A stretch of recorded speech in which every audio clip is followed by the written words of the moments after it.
Hello and welcome to another exciting episode of the Low Rollers. My name is Trey. My name is Brian, and I have proof the Ultramarines are mistreated. And I'm RJ, and I don't think that Emperor Children's nerf is coming. Anyways, No. So after playing against them 2 weeks ago. We have so much to talk about tonight. But we would be remiss if we didn't cover War Master, the WTC tournament. And there's a couple other events too. So I figured we start there. And when I say I mean, we talked about it before we started recording and we decided that's what we're doing. But I'm trying to make it seem like I'm a good host. So we're going to start there. And then we'll get into all of the cool Ork news before we end on a little bit of a downer with the price increase that's coming. Brian? Yes. Would you like to take it away? Sure, sir. I'd be happy to. As Trey mentioned, the big WTC War Master GT 2026 tournament teams took place, but they had individual. I can't really explain the entire concept, but I have a list of all the individual results and who finished in the top 10. There's 9 rounds, 578 players, and this happened in a place called Mechelen, Belgium. Also, real quick, I will put the link to this website in the description. We're using Listhammer for what you're seeing on screen. We didn't make this. Please continue, Brian. Yes. All right. Well, because it was such a big tournament, I decided to get the top 10 results. I will only give the list for the winner, but there's a common theme in this original 10. Number 10, we had Chaos Demons. Okay. With Legion of Excess and Warp Tide, priority assets. Number 9 is one of 2 different Space Marines. This one was the Iron Hands, Hammer of Avernai with Liberius Conclave and Purge. Avernii. Avernii. I don't know why I can't say that. Number 8, hey, guess what? Chaos Demons, Legion of Excess, Warp Tide, priority assets. Okay. Number 7, Thousand Suns, Grand Coven, priority assets. Yeah. Number 6, the other Space Marine, Raven Guard, Shadowmark Talon and Liberius Conclave, running Recon. Number 5, Orks, Freebooter Crew, and Mordaka, and they ran the old Take and Hold. Number 4, number 3, number 2, Chaos Demons.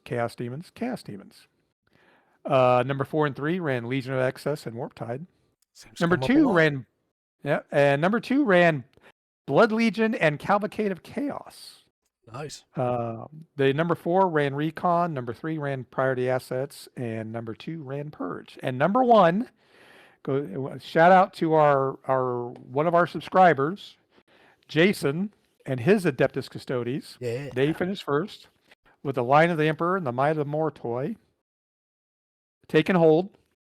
The winning list had Valerian with 6 Custodian Wardens, 3 6-man Illyrius Custodians, 2 4-man Prosecutors, a Venerable Contemptor Dreadnought with the Interred Expertise Enhancement, another Venerable Contemptor Dreadnought, and a 4-man Witch Seekers. Very nice. So, off of this, I decided we here at the Low Rollers all have our own other armies. Mm-hmm. You play Raven Guard, or you at least you want to. Yeah. I know you play Iron Hands against me. You play every army, so that's true. But I, as mentioned more than once, I'm an Ultramarine fan. I also run Dark Angels, 1,000 Suns, and I'm currently painting a Sisters of Battle army. Nice. RJ has Adeptus Mechanicus and Necrons, unfortunately, and Emperor's Children. And Knights. Can't forget the Knights. Yeah, can't forget the Knights. And Trey has everything. So what I did was I just wanted to get some notable placements. First, I was going to get notable placements. And then I was like, the heck with it. Let's just find out where every army, their top rating finish of all the armies. So like Dark Angels, my boys, they finished 11th, right out of the top 10. Okay. And they had 1, 2, 3, 4, 5, 6, 7, 8, 9 top 100. Is this from War Master, or is this just in general? This is from the War Master tournament specifically. Okay. The Tau Empire, they had several, but their top ranking was 13th. Nice. Interesting thing about the Thousand Suns, they did finish 7th, but then they only finished 18 and 82 out of the top 100. Okay. The Battle Sisters had 2 in the top 100, 19th and 68th. Okay. Eldari had 1 at 20. Yeah, Eldar needs some help right now. Death Guard had 1 at 22. Yeah, Death Guard needs some help right now. Necrons had their highest one was 26, but then they went 29, 31, 40, 64, 86, 87. Yeah, I don't think Necrons need some help right now. No. Adeptus Mechanicus. RJ's the first army I ever played against RJ. 27 was his highest, 46 and 89. Okay. Your ridiculous Space Wolves that need help finished 28th, highest, and 50th. I actually don't think Space Wolves need help. They just need better detachments, and then we're good to go. Yes. Imperial Knights came in at 30th. Yeah. And here's where it gets a little wacky. Emperor's Children finished 34. They also finished 38, 71, 74, 81, 90. Tyranids finished at 37. Leagues of Votan finished at 51. And then a bunch after 100. World Eaters. Salamanders. 53, 59. World Eaters, 60. Yeah. Chaos Space Marines, 78. And it was with Huron and a bunch of Red Corsairs. Okay. Guard, Astra Militarum, 93. Drukari at 99. Cannot believe Imperial Guard are above Blood Angels right now. Well, here is the rest of all those that finished outside of the 100. Ultramarines finally make an appearance at 103. Death Watch at 126. Oh. Gene Stealer Cult, 129. Okay. Grey Knights, 134. Blood Angels, 164. So the top 200, by the way, in the top 200, with the exception of Death Watch, only the Death Watch and Ultramarines had only 1 placing in the top 200. What about Black Templars? Black Templars, well, I'm getting there. In the 200s, you had 1 Space Marine Army. At 265, the Imperial Fists. Ooh. At 336, the Black Templars. Oh. At 341, the White Scars. Man. And at 346, Chaos Knights. So if you don't hear the name, they did not have an army played out of the 500 possible. Can't believe nobody brought Imperial Agents. Such a good army right now. And I want you to know the reason why I start off with I have proof. Ultramarines. Everybody, with the exception of Imperial Fists, had, that I mentioned, under 300. Everybody, including Gene Stealers, including Blood Angels, including Grey Knights, with the exception of Ultramarines and Imperial Fists, everybody had at least 2 or more armies that placed in the 300 or between 1 and 300, under 300. Yeah. It took to where we got to 368 before the Ultramarines got their second placing. Imperial Fists, White Scars, Chaos Knights, and Black Templars just the Imperial Fists and the White Scars only had 1 placing. If everybody else had at least 1. There were multiple Ultramarines finishing forward to 500. Yeah. And that is the breakdown for the WTC. Thoughts?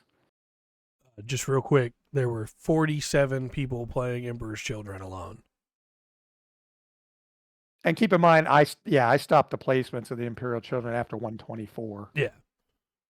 And from what it looks like, the disposition that was played the most was prio assets, which is really interesting. A lot of priority assets, but I think that's the majority of the quote-unquote good detachments are forced to play priority assets. I mean, it seems to me like it's exactly what we would have expected. Armies that are on the upper end right now of strength did really well. Armies that are not didn't, and It definitely, to Yeah. me, looks like it's pretty obvious who needs help, but we'll see what GW does. Yeah, Emperor's Children, Necrons, Dark Angels. I didn't even miss. I stopped looking at Chaos Demons. I Yeah. mean, it was just ridiculous. Thousand Suns only had 3 in the top 100. Well, they got nerfed real hard Yeah. with the changes they did. Tau Empire. I didn't look at Tau because at the time I started this list, I was just looking at stuff that we were playing. Tau had, I won't say several, What do but you they had a mean? few in the hundreds. What do you mean we Uh, were playing? I play Tau. You play everything, but you played Tau once and then you swear to put them back up Yeah, because they were too until good. 12th comes. They were until too they- good. Yeah, until 12th comes out. They're- But with the new power that everything's coming out at, maybe I could bring them back. Well, it's going to be weird. I got a mean, devilfish World Eaters- on this counter right now in front of me on this desk. Yep. World Eaters just had 60 and Yeah, 117. you don't have to twist the knife, Brian.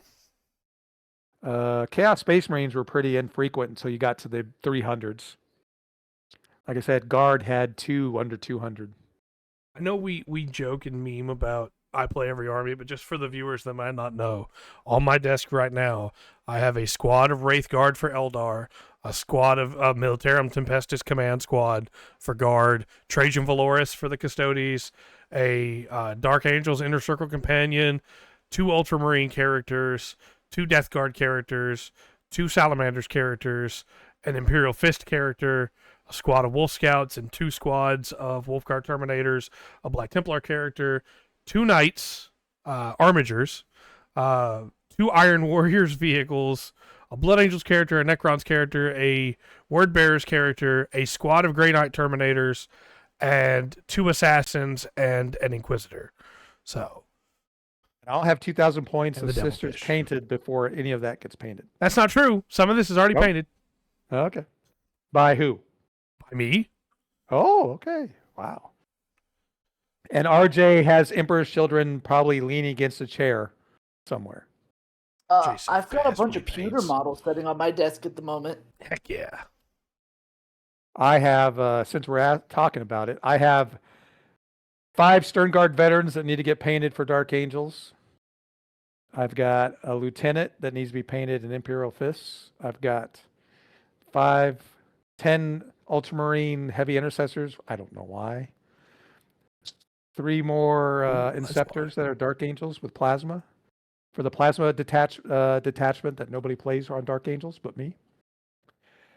And my Battle Sisters. Anyway. Moving on. Okay, nope. The next one.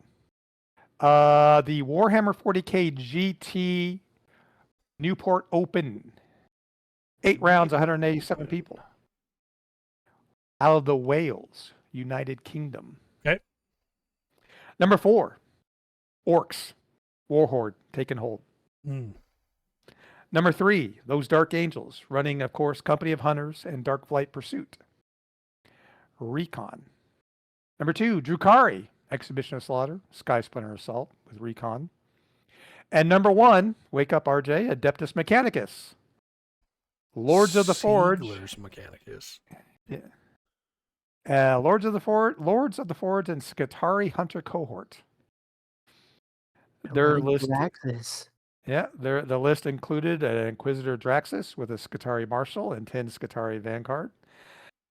Tech Priest Manipulus with 10 Skitarii Vanguard.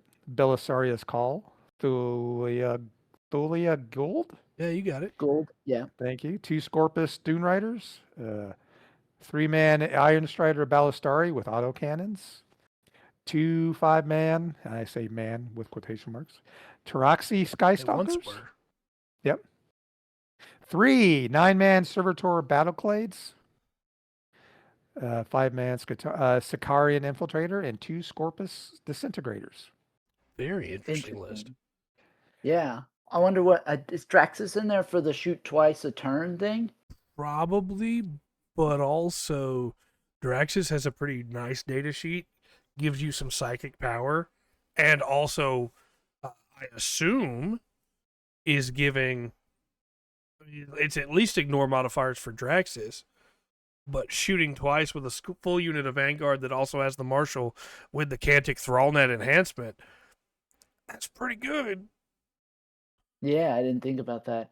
I'm really surprised it's not like a unit of which I think Draxus says he can only lead battle line, like Imperial battle line Yeah. units. So that makes more sense. I actually have Drax's But on my shelf right now over here. I'm surprised that we didn't see a unit of the Histaris, because the Histaris are doing pretty well right Yeah, now. they just came down in points too. Yeah. Before I go to the Upkeep Games tournament, which is the last one we'll talk about today, I did want to go and look and hunt down to see where my Ultramarines finished and see how low they were to prove a point. However, unfortunately, Ultramarines finished ninth. Oh, okay. Yeah, your Blood Angels, 162 out of 175 or 187. Imperial, but they finished better than the Imperial Agents, who did show up at 175. Yeah. And the last place, I feel like I should shout out the last place army just because, if they happen to listen, they'll be like, hey, he shouted out my army. Number 187 was Death Guard. Oh.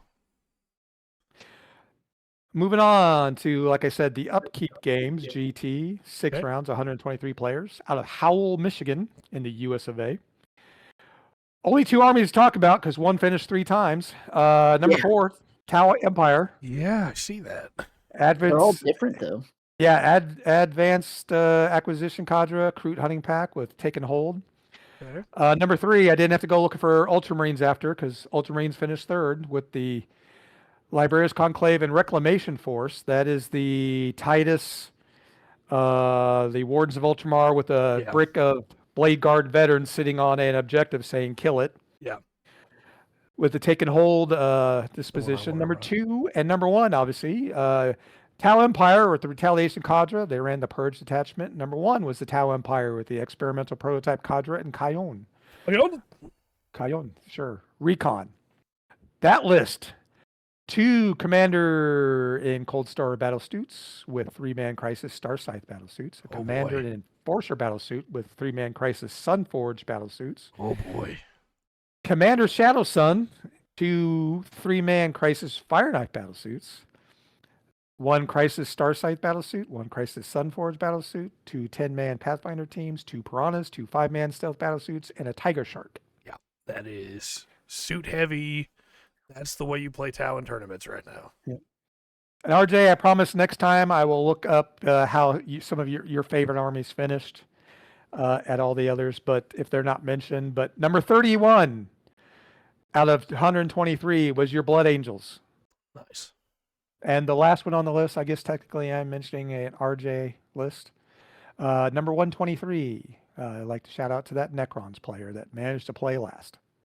Hey, they showed up. That's better than They showed up. That's better than what, you could cut this out or not. I don't care. But if I could get a bunch of money, I would have all of us go to the tournament, just go to a tournament just so we could talk about our experience. Oh, that'd be great. And there are several more. There was another just to, I won't talk about them, but if we ever need content in the coming weeks, which I highly doubt in the future. Right. But if we do, there were another 1, 2, 3, 4, 5, 6, 7, 8, 9, 10, 11, 12, 13, 14 tournaments that were also happened during this week. And lots of Chaos Demons, lots of Orcs, an Eldari one, Emperor's Children one, Genestealer Cult one, another Adeptus Mechanicus one. Oh, wait, that's the same one. Sorry, Orcs. So, yeah, not too many weird ones out there. Yeah.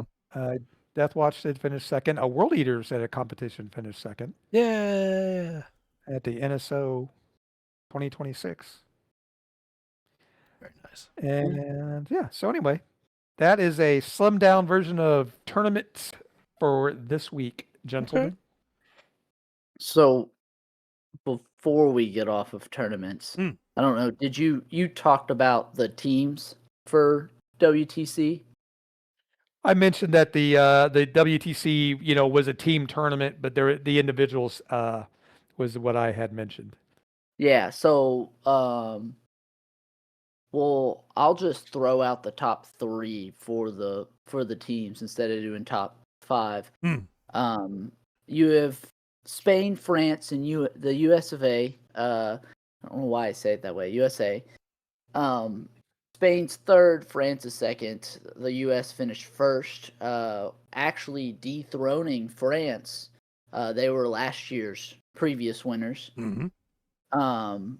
And we don't have to go over the list, but the US team-wise brought Custodes, Dark Angels, Orcs, Astra Militarum, Chaos Demons, Necrons, Emperor's Children, and Chaos Space Marine. So, and they went 1, 2, 3, 4, 5 wins and 2 draws, it looks like.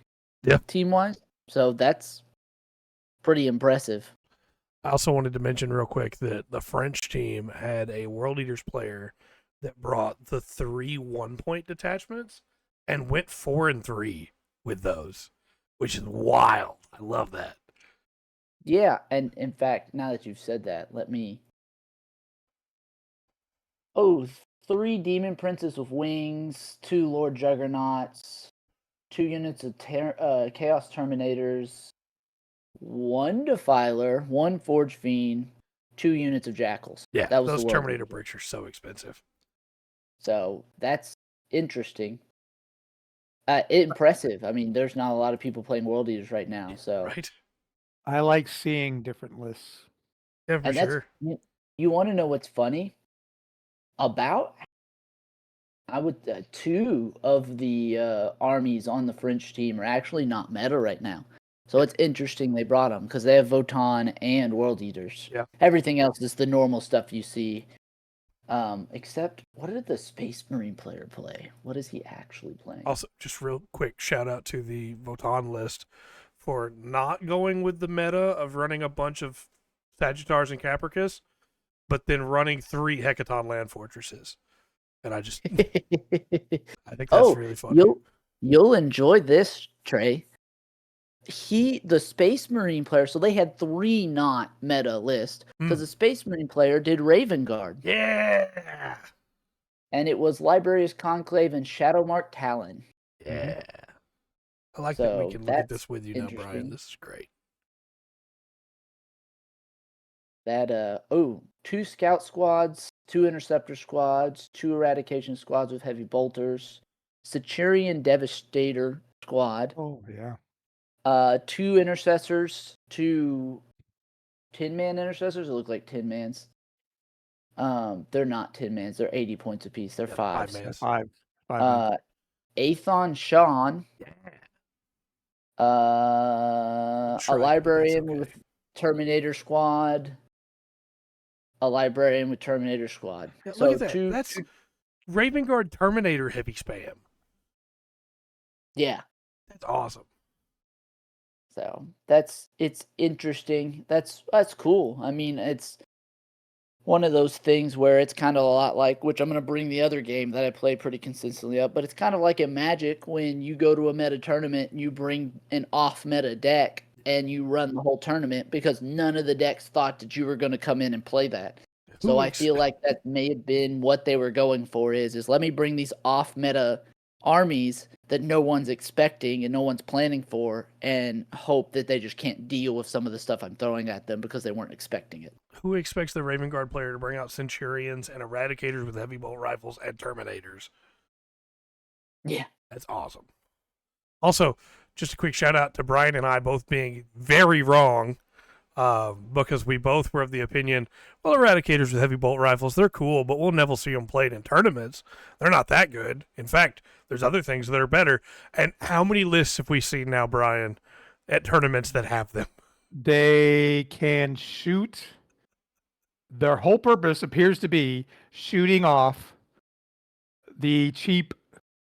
They're just designed to shoot off other people's small point go-getters. Yeah. And they're good at it. And they're good at it. So I get it. I'm surprised. I'm with you. I'm surprised because I just don't, because you're basically using 105 points to go and keep people from scoring, but it's important to do. Yeah. I need to paint. So, and then the last thing I want to do, kind of taking this over here for a moment, but the You're last thing I want to fine. do is look at this weekend meta breakdown Hmm. because we were talking about people. We're talking about whenever the next data slate is, which I don't know when that is off the top of my head. Gotta be next week, I think, or the end of this week. I don't know. I don't know if They they'll may drop wait. it before the I think Codex. they might. Yeah, I think they might wait until next month after the Codex drops. Well, they said Well, it they would come only in August, they but they said it would. They said there would be one every 4 weeks, and we're about that 4 week mark here at Well, the end of Okay. this week. there'll be one every 4 weeks until the one in September, and then it'll go back to every 3 months. Every 4 months. That'll be fun. Anyways, but we were 3 talking months. about 3 months. we were talking about stuff. If this meta breakdown here is right,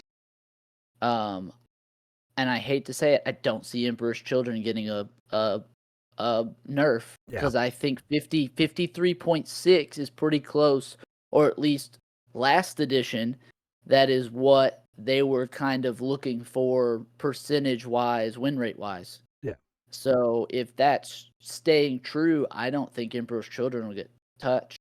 So don't know that we're going to get any nerfs from what it looks like the Ork Codex power-wise is going to come out as. What's fair? But also, the Orcs Codex is about to come out, and they're at a 57.1% win rate. So that's kind of scary. 59 for the month. Yeah, well, and typically they get a big power boost when the Codex comes out. So if you see these Orcs get a big power boost, that's going to put them in the 60s, 70s, and that means they're going to get almost instantaneously nerfed. So it makes me nervous that we're going to have another 10th edition problem where the Codex comes out and then a month later, or I guess 3 months later, the Codex just doesn't mean anything anymore because they've nerfed the shit out of it. It either has to be the 10th edition problem of what you've just described, or it's going to be the 9th edition problem, which is when your Codex comes out, you finally get to play the game again.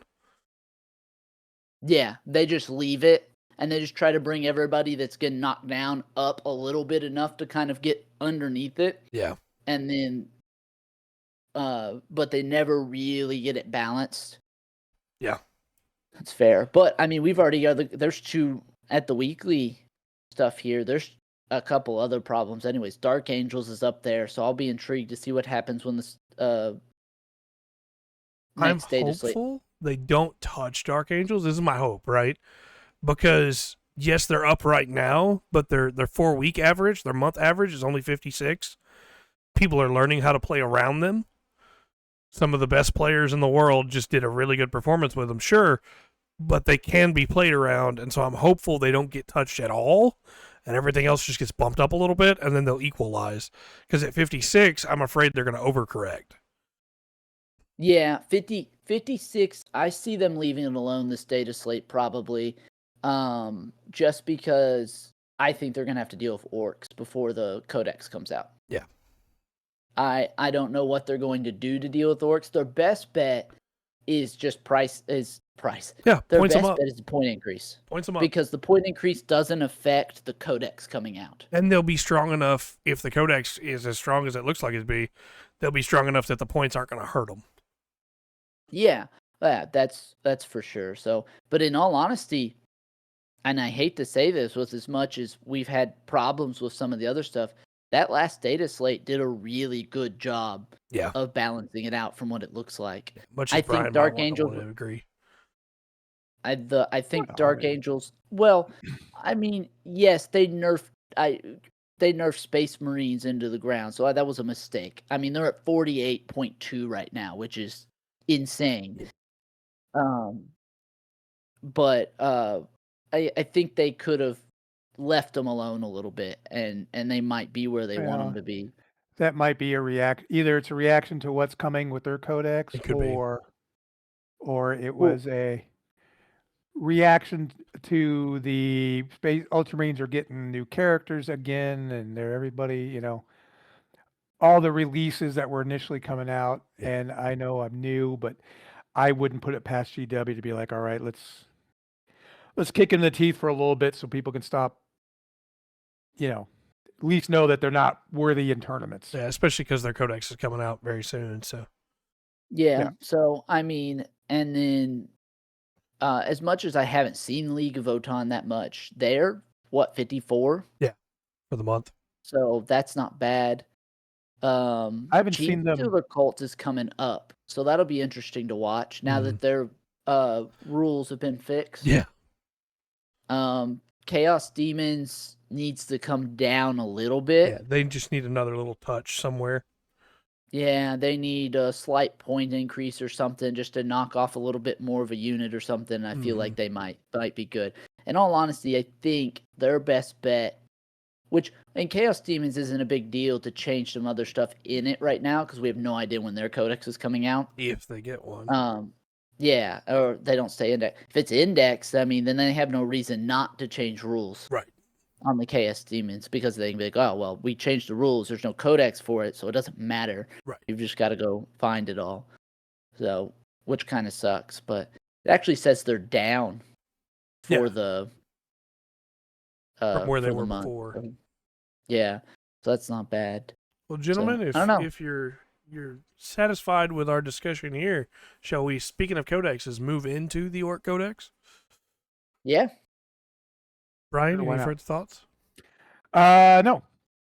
The only thought I had was when RJ was talking about the Emperor's Children is, I would hope that RJ, you play your Emperor's Children again and go into another army.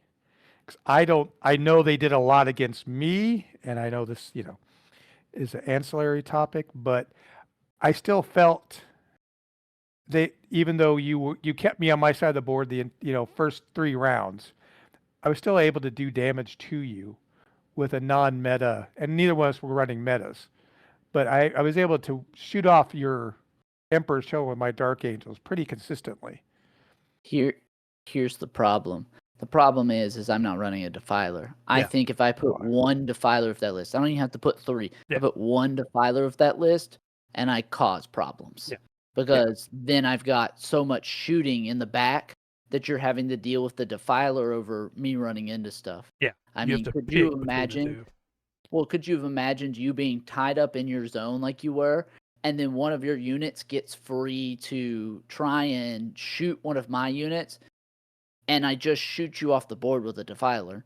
Yeah. And I'm like, oh, well, you don't get to touch that unit now. I'm going to fall back because I can fall back and charge again. I'm going to fall back this turn on this one unit so that you're not tangled up. The Defiler's going to shoot that unit off the board, and then I'm going to take the unit that fell back, and I'm going to charge a different unit that may already be in melee combat with a different unit, and then keep you tied up for your turn. And then on my turn, I do the same thing. I fall back with those units. I shoot you with the Defiler, and I continue on. And I feel like that's how a lot of the Emperor's Children's people are playing, is they're running 3, they're putting a Defiler down on every third of the board that can see angles, and then they're just running their melee units into things, and then they're backing off when it's their turn so they're not in melee combat anymore. The Defilers are shooting the crap out of it and knocking them off the board, and then the unit that just fell back just charges something different. Yeah.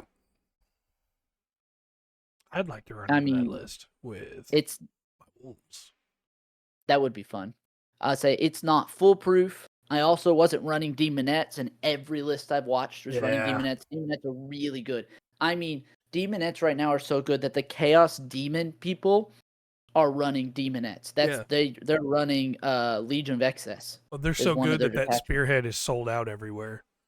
There is still one at one of our local stores. Ooh. I saw it the other day. Actually, the one near you. Oh, okay. Very cool. I saw it the other day. He wants like 150 for it. Ooh. So. Well then.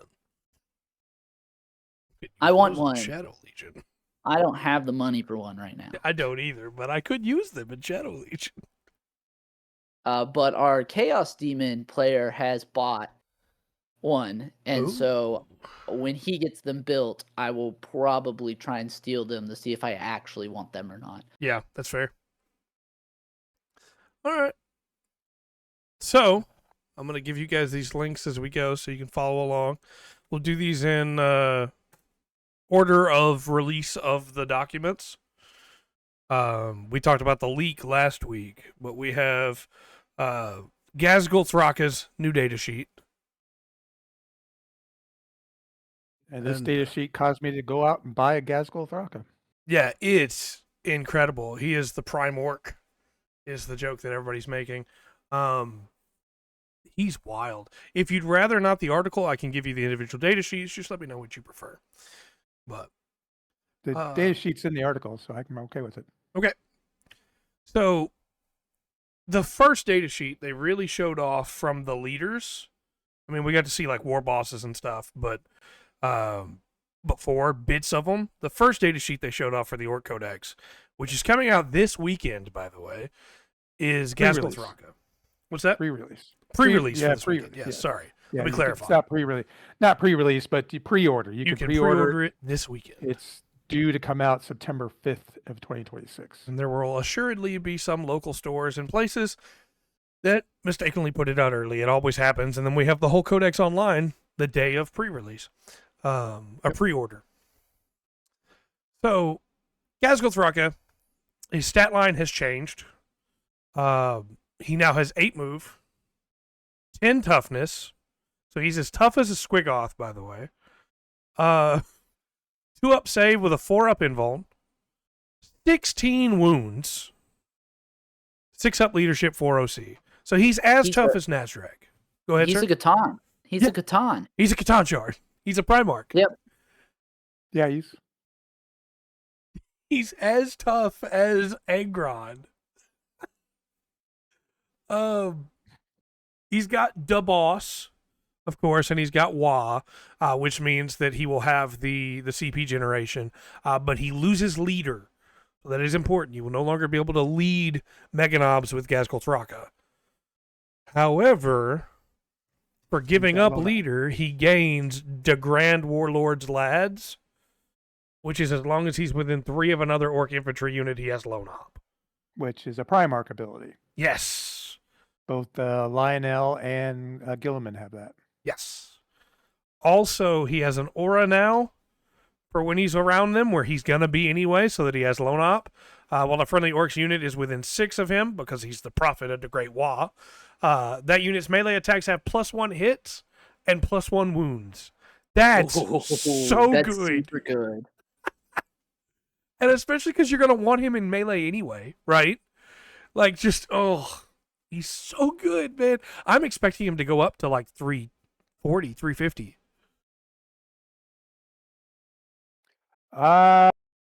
Gilliman's 360, but or 340, but Lion's only 265. Yeah, well, the Lion's a steal right now. I don't think we can value anything based off the Lion. Okay. But I'm with you. That, 'cause I like running them. I don't disagree with you, but Gilliman, I think, is the closer one. And then like Angron at, I think Angron's 345 right now. Mm-hmm. I can double check, but somewhere in that range is what I expect Gaz will probably be. But we do have more data sheet to cover. He's 330 right now, Angron. So used to, Makari gave an invuln save to Gaz as long as he was alive. Makari is now just a token. Which kind of sucks, but also means Gaz has the invuln save natively, so it's actually better for him with precision than it was with Makari before. But now, once per battle, per army, in your movement phase, you can select a number of friendly Orc units equal to or less than the current battle round number. Those units are riled up until the start of your next turn. So now Makari gives you another Wa turn for a number of units equal to or less than the current battle round. So in theory, you could have one unit be wad out from beginning to end. Well, you only get to use it once per game. Oh, okay. But if it's, say, the 3rd round, you pick 3 units. Mm-hmm. If it's the 4th round, if you've made it to the 5th round and you still have 5 other units alive, you pick those 5. And it doesn't say other friendly units either. It just says friendly Orc units. He's friendly to himself. So you could also select him and rile him up. This is such a good ability. I know, like the Stompa, we're gonna talk about it in a minute. It's always riled up, right?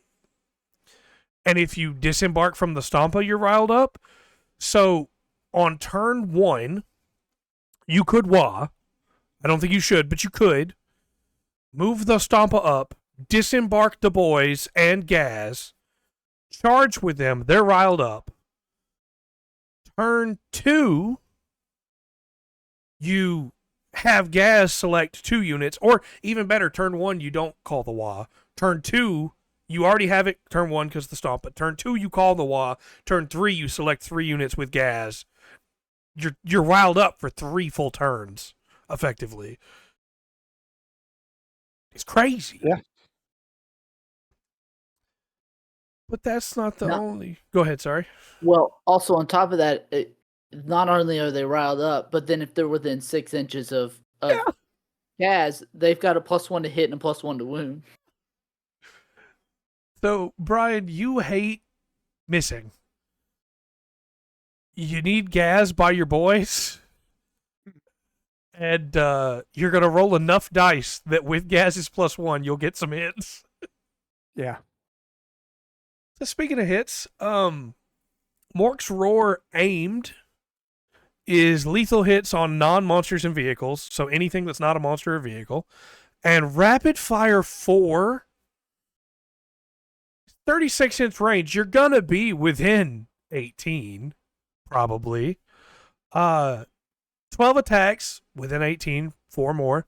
5 ups, because all orcs hit on 5s except for the especially shooty ones. 6 strength, -1 AP, damage 1, and then the point blank version, I can't speak tonight, which is a close quarters, so pistol weapon, effectively, and auto hits because it's torrent, 2d6 attacks +2, strength 6, -1 AP, 1 damage. That's respectable shooting. Yeah, it is. What were you going to say, RJ? I'm sorry. It's breaking what we're thinking the new torrent rule is going to be. Yeah, because it's 2d6 attacks instead of just 6. Yep. So it could be 14. And he gets to fire them in combat. Yeah, I feel like they did that because they gave it close quarters. Probably. Also, just want to mention at this point, he's infantry. He's not a monster. So he can go through walls. Yeah. They said, hey, we would give him the mobile keyword, but I think it's better to just give him infantry. Yep. But he won't benefit from Big Guns Never Tire. So there is that. He doesn't have to. He just point blanks them. Yeah, exactly. It's really fun. He can't fire the aim somewhere else when he's in combat, but he can just point blank. Now it does have the bullet, so you have to choose. But again, you're going to choose one when you're not in combat and the other when you are most of the time. So he has his Gork's Claw, which is cleave 2, dev wounds, strength 7 attacks, 2 ups to hit, strength 14, -3 AP, flat 4 damage. Oh. That's incredible. -3 AP, 4 damage apiece? With dev wounds? And as if all that wasn't good enough, extra attacks with his adamantine Headbutt, which has dev wounds and precision. 1 attack, 2 ups, 14 strength, -2 AP, D3 +3 damage. Yeah, you can basically take care of any leader that's not a Primarch with that. Yep. You can kill knights with that, Brian. Yeah. Well, I'm just talking the precision, Yeah. the headbutt. As if all of that wasn't good enough, he also has the War Boss keyword, so he'll benefit from all your War Boss themed stratagems and or not enhancements because it's epic, but all your detachment rules. And he has explosives. He can throw grenades. Mm-hmm. It's incredible, man. It makes me sad that I won't be running Gaz with my orcs because I'm going beast themed. and makes me want to kit bash a beast-themed Gaz. I'll have Nazrig, so it's not like I'll be alone, but, oh, he's beautiful.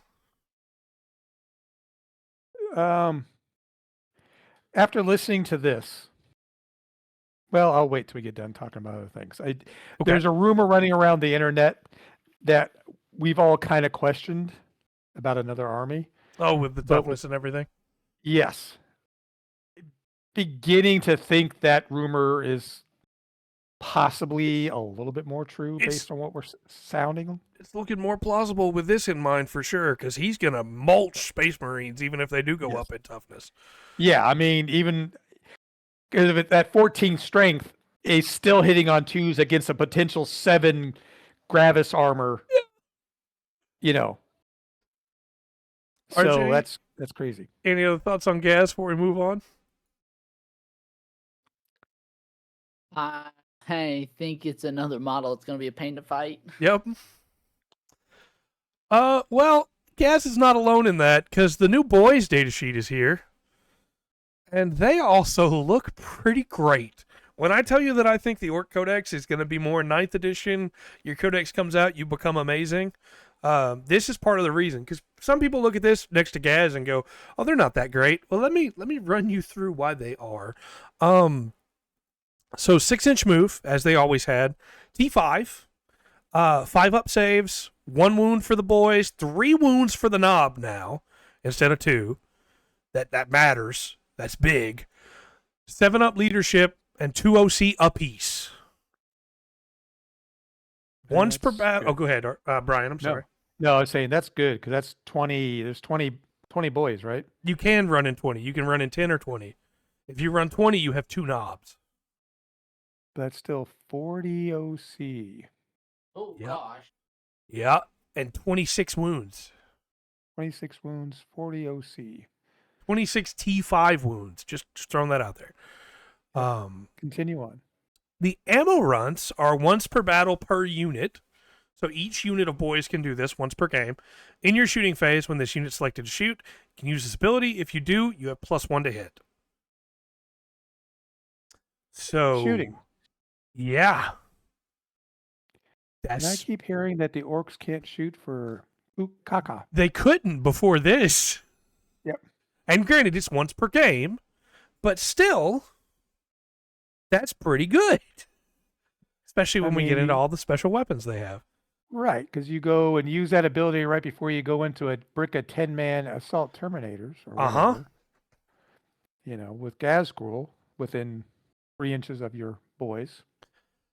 Also, they're still good in the melee. They're still good in the crump, because in the fight phase, if they made a charge move this turn, they get lethal hits on their melee. And then, as if all that wasn't already good enough, if they're engaged in melee, they can still do an action. Wow. Because they're battle line. So you're going to want them doing actions, but you also want them in the fight. So now you can do actions while you're fighting.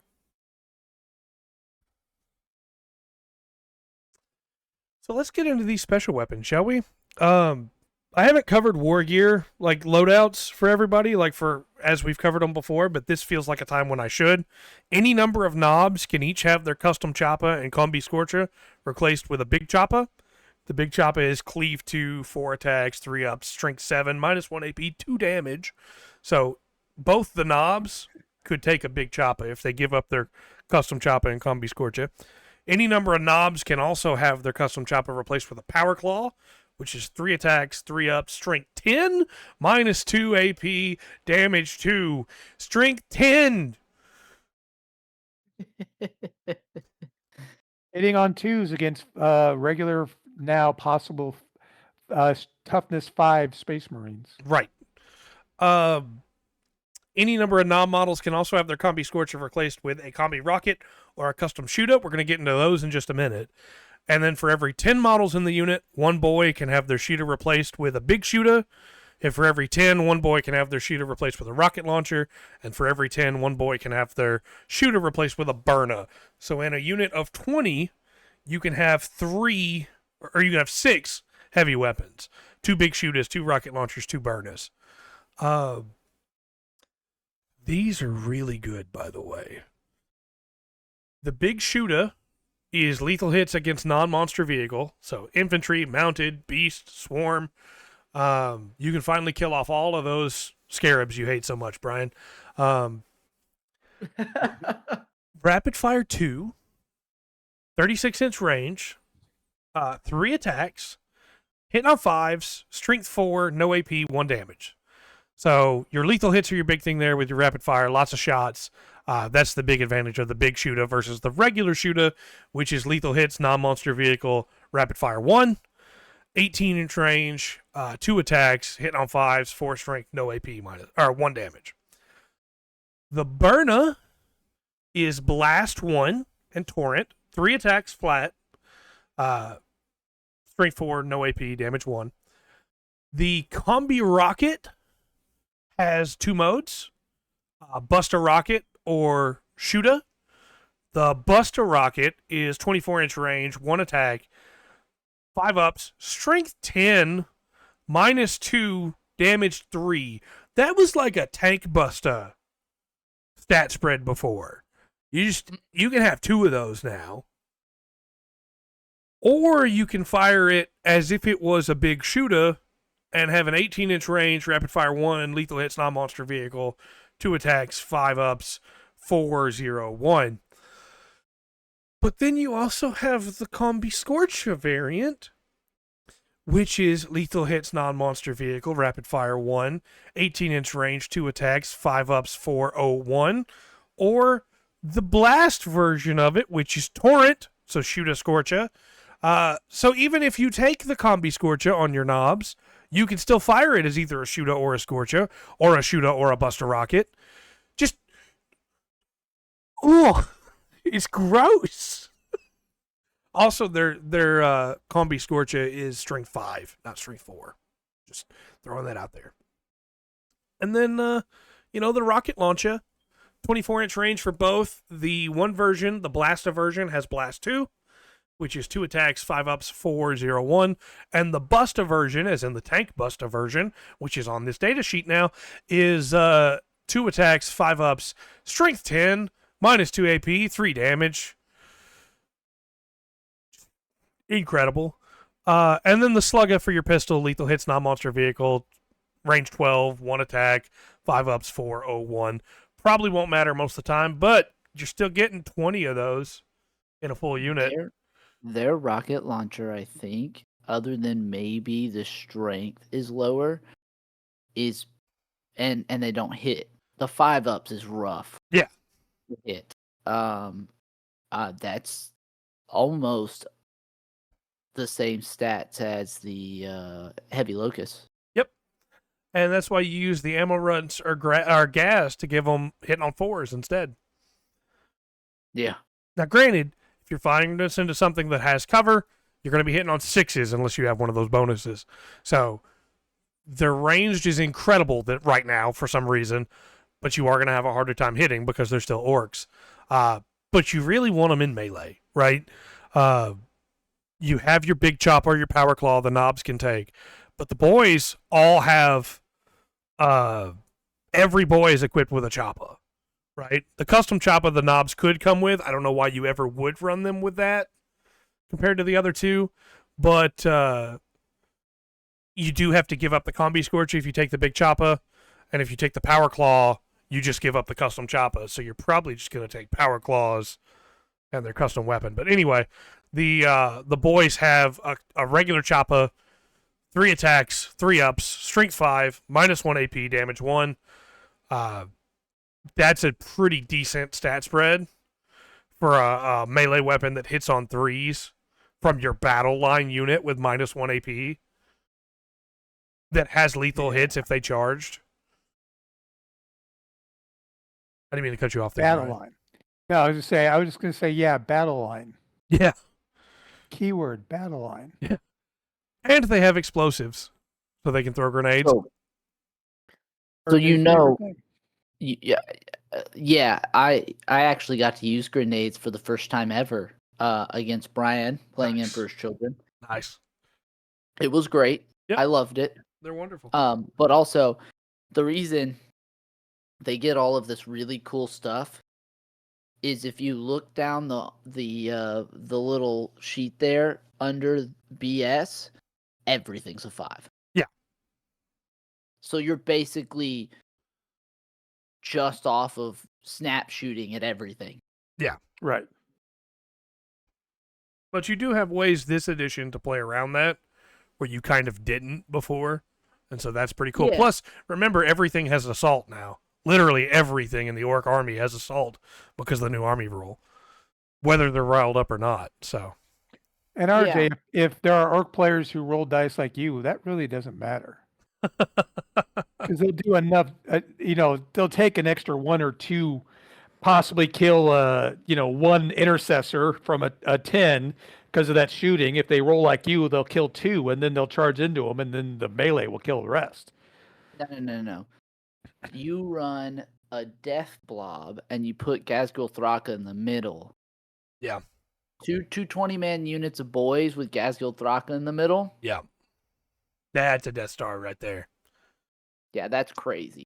Also, they have the mob keyword. We don't yet know what all that's going to... I'm sorry, the knob keyword. Ugh, I can't speak tonight. We don't yet know how that's going to buff the boys in the knob detachment, but theoretically it has to do something. They have the keyword. So, it could be interesting. Yeah, I can't remember. They talked about, did they talk about that? Never mind. I'll shut up. Continue. I'm going to try and pick up the pace a little bit on some of the rest of these because we still have quite a few data sheets to go through.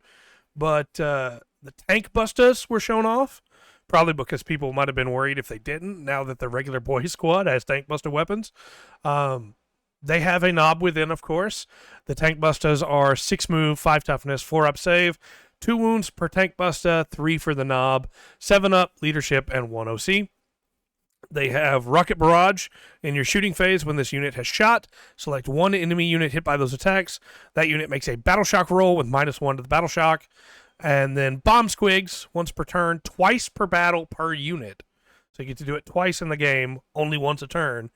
In your movement phase, when this unit ends a normal move, you can select 1 visible enemy unit within 12, roll a d6. On a 3-up, they suffer d3 mortals.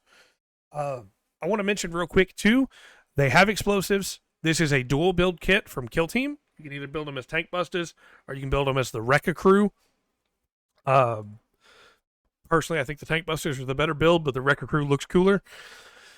Why not just run the Rekka Crew as tank busters? But that's why they have, much like the Dragon Knights have the Drakolth, and they needed an ability for it, they have a token squig that comes with them in Kill Team. So, Okay. then they have the Pulsar Rocket once per battle per unit. Now they have to opt to take that through War Gear options, but if they choose to take that War Gear in your shooting phase, when this unit's selected shoot, you can select 1 enemy monster vehicle unit within 24.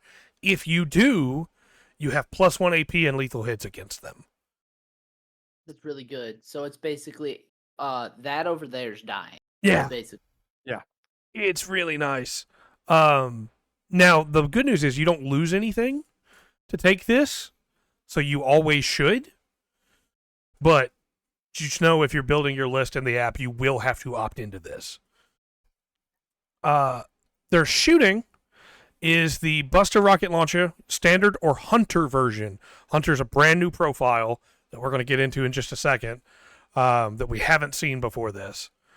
24-inch range, 2 attacks on the Standard, 4 ups, 10 strength, -2 AP, damage 3, because again, it's the same tank buster rocket that the boys have. The Hunter version for monsters and vehicles is 3 attacks, 4 ups, strength 12, -2 AP, damage 3. So Hunter is a Hunter, I keep saying Hunter because it's orcs, is a brand new keyword for your weapons where you can only use that variant of the weapon if you're attacking a target that is your hunted option. So like Beast Snaggers will have a Hunter monster vehicle on their melee weapons. So they have a regular melee weapon profile, and then they have a Hunter monster vehicle weapon on their profile, much as you'll see here with the Tank Busters, and you can only choose that variant of it when you're attacking a monster or a vehicle. I like that a lot. Yeah, that's cool. That's a really cool way to balance it. What were you going to say, Brian? I'm sorry. No, I was agreeing with you. Cool. Then they have a pistol, a rocket pistol for close quarters. 1 attack each, 4-ups. Strength 10 on that pistol, -2 AP, damage 3. That's a really big pistol. Yep. And Are we sure they didn't just saw off the end of a melt-a-gun and call it a pistol? If I remember right, it is just the rocket launcher with the middle section cut out, so it's the handle and the rocket on the end. It's a boomstick. They're just pressing it into the front of it and it's exploding. Yeah, it's wonderful. Then for their melee, they have the Choppa, of course, 4, 3-up, 5, -1/1, and the Git Sticker, which is it's just a knife. oh my god. What a 3 name. attacks, 3 ups, 5 strength, 0 AP, damage 1. But then they have the Smash Hammer. For the standard version is 3 attacks, 3 ups, strength 7, -2 AP, 2 damage. For the Hunter version against monsters and vehicles, it's 3 attacks, 3 ups, 12 strength, -2 AP, 3 damage. I love them. And these are what again? These are Tank Busters. Tank Busters. Okay, that's what I thought. Anti-vehicle monster unit. Yeah. And more specifically, they are now also anti-monster. They used to be just anti-vehicle. So The that Git- is so much more the useful. The Git Sticker is just the like backup knife in their boot. Yep. And it's literally just like a shiv. Yep. That's it. And I should specify that the knob is equipped with a Choppa, and the knob can have their rocket pistol replaced with the Smash Hammer. The Tank Busters are equipped with the Git Stickers and the rocket launcher. So you can either take the Smash Hammer or the rocket pistol. And I do think that balances it some. If the knob is equipped with 1 Choppa and 2 rocket pistols. Oh, you're so right. I don't know how I read 1. That's better. Because it's just 1 rocket pistol replaced with the Smash Hammer. Oh my gosh. Or That's you can balanced. or you can in close quarters shoot 2 rocket pistols, so 2 shots at 4s and 10. So this is what I was referencing earlier, Brian, of some orcs shoot better because that's Yeah. their job. So they hit on 4s instead of 5s. Right. Oh man, this is such a great unit. And next to Gazgul Thraka, They hit on it's 3s. 3. And they'll hit on 2s with their Smash Hammers next to Gaz. Oh. Yep. Oh, all of their melee hits on 2s next to Yep. Gaz. Even the Git Sticker. That's orcs. Yep. Even though they're good at this unit's better at shooting, they're still better at melee. Yeah, they love to crump. Then we have the knobs data sheet, which interestingly doesn't have the knobs keyword, which I find hilarious. So this is if you just want to take 5 to 10 knobs, right? 6 movement, 5 toughness, 4 ups, 3 wounds, 7 OC or 7 leadership, 1 OC. 7 OC would be crazy. I have a question before you start this. Yeah. If I buy 5 units of boys, can I just take the 5 knobs out of the boys and So- put a unit of knobs? If you're not fielding the boys have to be fielded with a knob. Yeah, I know, but I just But- found that funny. Yeah, theoretically you could do it that way. And then here, even GW mentions, 3 wounds. Yeah, knobs are all 3 wounds now. That's very good. They have an ability called Get Out Away. While making a charge move, they can move through models, but not monsters or vehicles. That's still incredible. Mhm. Yep. They have the ammo runs, which work exactly the same way. Once per battle, once per game. When you're shooting, you can use up the token to get +1 to hit for your ranged attacks. And then they also have paired Krumpas as a war gear option. Attacks made with their custom Krumpa weapon can reroll hit rolls and wound rolls. And there's no reason not to take that. Nope. You just should. You just should.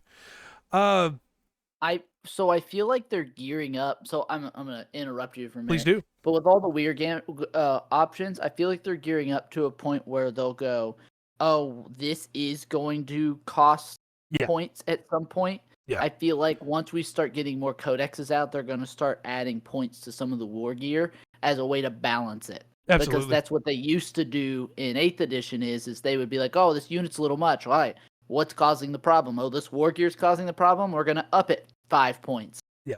You know? Absolutely. I want to let you know, this is my favorite data sheet out of all of them. For one very simple reason. And we'll get into it when we get into the war gear options. But let's run down the list first.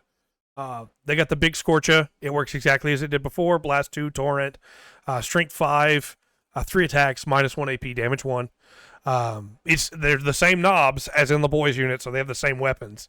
The custom big shooter, the custom rocket that has the buster rocket or the shooter, and then the custom shooter. It's literally all the same weapons. It's super simple. They didn't make it difficult. If you're running the boys unit and you know the knobs stat sheet from there, you can run a knobs unit and run them the same way. It's great. I love it. The big chopper is cleave 2, 4 attacks, 3 ups, 7, -1 AP, 2 damage, just like before. But now we have a custom chopper and a custom crumper. And so every knob comes with a custom crumper and a custom shooter, right? For every 5 in the unit, 1 can have their custom crumper and custom shooter replaced with the big Scorcher and the custom chopper. For every 5 in the unit, 1 can have their custom crumper, custom shooter replaced with a custom big shooter and custom chopper. For every 5 in the unit, 1 can have their custom crumper and custom shooter replaced with 1 big chopper. For every 5 in the unit, 1 model can have their custom shooter replaced with 1 paired crumpers. And any number of models can each have their custom shooter replaced with a combi rocket. So, what they have done is given you a 5 to 10 man unit that for every 5 in there, all of them have different weapons. So if you go, well, I'm building the kit and I don't know what option, I would just build them all because you literally can use them all. But my favorite part of it is that your 1 guy out of the 5 or 2 guys out of the 10 will have their custom shooter replaced with 2 custom crumpers, and that's how you get the paired crumpers deal. Because for every 5 models in the unit, 1 model can have their custom shooter replaced with a paired crumpers. So 2 guys in a squad of 10 can have 2 custom crumpers. And you're going to have to remember, I love it, it's so dumb. You're going to have to remember every time, well, those guys that have the 2 melee weapons, they don't have 3 attacks, they have 6. There's no reason they couldn't have just made it another profile on the data sheet, but they didn't. They just have 2 custom crumpers. So you got to remember, those 2 guys that have 6 attacks each, they get to reroll.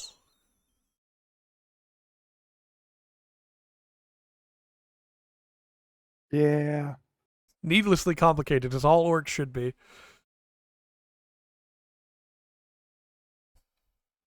That's amazing. Yep. Then the last data sheet we have for this article is the Killicans. They are 8 move, 7 toughness, 3 up save, 6 up invuln save, 5 wounds, 8 up leadership, 2 OC. They have deadly demise 1. They have the spiteful power trip ability.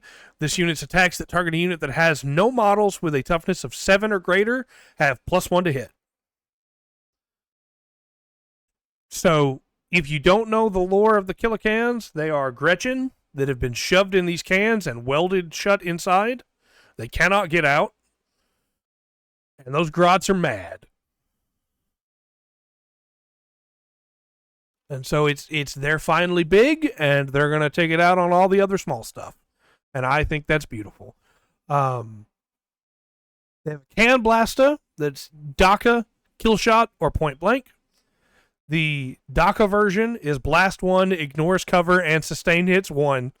24-inch range, 4 attacks, 4 ups, 6 strength, -1 AP, 1 damage. The kill shot version is 24-inch range, 2 attacks, 4 ups, strength 10, minus 2 AP, 3 damage each. And the point blank version is blast 2 and torrent. So 3 attacks that auto hit, strength 5, minus 1 AP, damage 1. Any thoughts on that ranged profile, gentlemen? Which, remember, if you're attacking something that's less than 7 toughness, you get +1 to hit. 7, more than 7 toughness. No, the units starting that's No models with a toughness of 7 or higher. Oh, interesting. Yeah, looking forward to my T7 Gravis armor. That's all I've been saying. Yeah, so they are punishing all the other puny things now that they are big. All that is great, but they also have a can claw. Careful where you put the L in that sentence. 3 attacks, 4 ups, strength 8, minus 2 AP, 3 damage each. That's so good. And of course, they have the vehicle and the Walker keyboard as well as Grots. So, man, that's not all we got though, gentlemen. We got more orcs. So we got a little thing. I'm going to give you the link to this article as well. We got a little thing on the Mega Knobs, which is that in the fight phase, if they're riled up, they have +1 to hit. So just keep that in mind. Then we got the Stompa. I get a kick out of the fact that GW just gave us the Stompa on its own. But it's for a reason.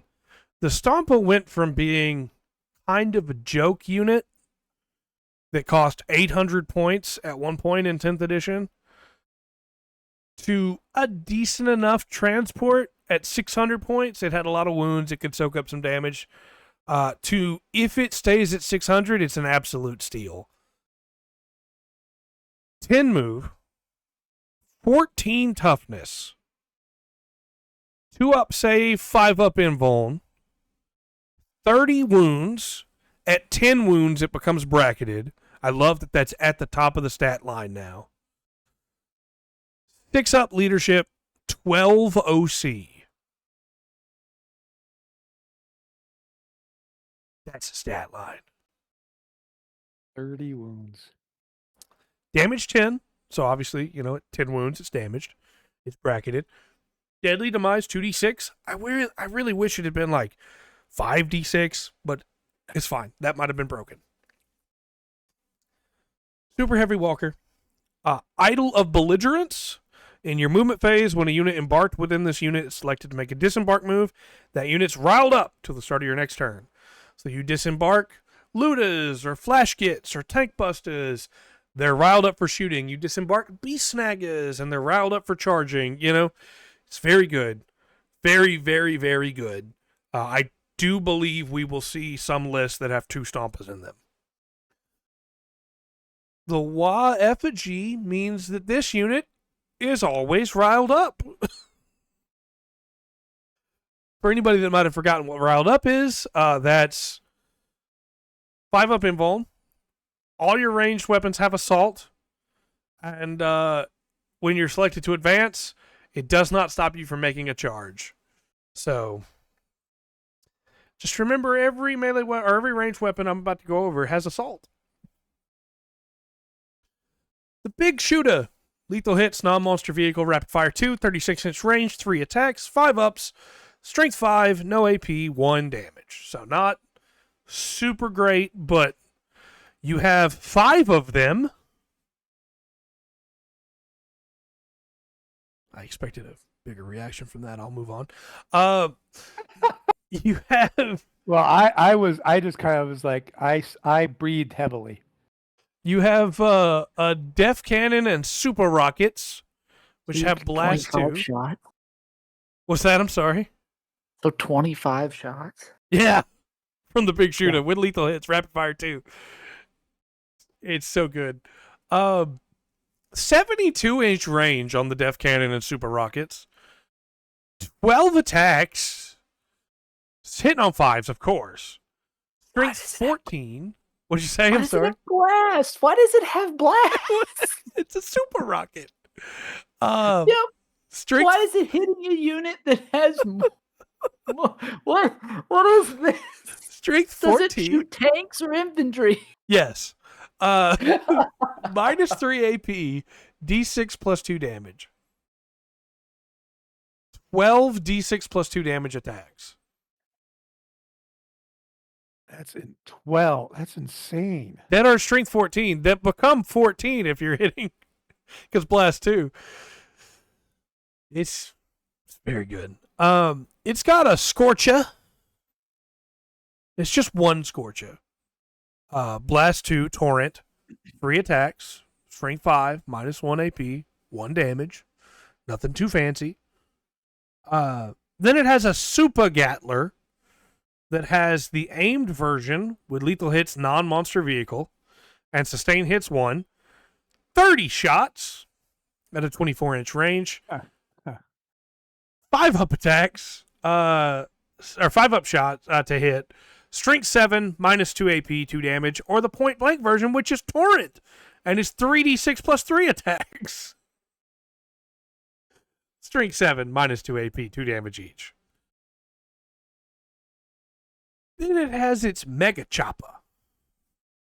And its Mega Choppa is Cleave 4. Ooh, God. 6 it's the attacks. strength. Yep. 3 ups to hit, 24 strength. Minus 4 AP, 10 damage each.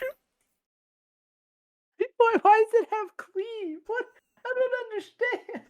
Plus, it's going to have towering, so plunging fire. It also has a transport capacity of 22 Ork infantry models, and each Mega Armor Jump Pack model takes up the space of 2, and each Gazgul Thraka takes up the space of 4.